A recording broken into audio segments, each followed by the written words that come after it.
are going to set up this new CRM.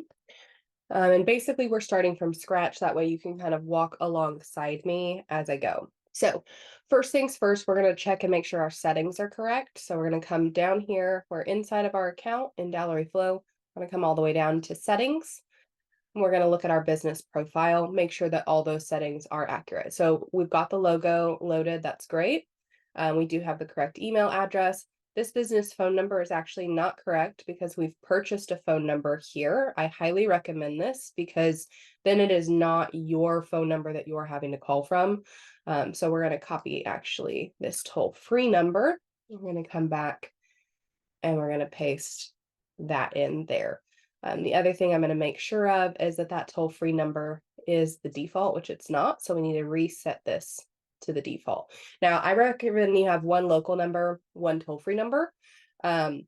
Local number just means that when you're calling out here, it's going to be local, but your texting will come from your toll-free number. So back to our business profile. We've got the website in there. We've got the home services. This address needs to be updated. Okay. Make sure you do have your time zone set properly, especially if you are going to be utilizing calendars. We're going to hit update here. We're going to hit update. Oh, didn't save that phone number. Update. Next, this is the point of contact, the very top point of contact.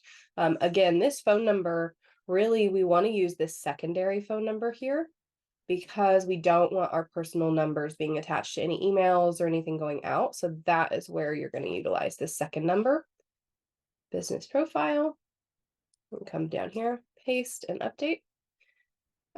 We've got all our registration information in here. Now on these, we are actually going to uncheck.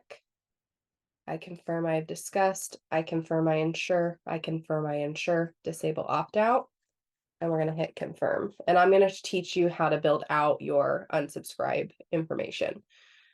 We're going to unsubscribe to this as well. And we're going to unsubscribe from this email automation as well.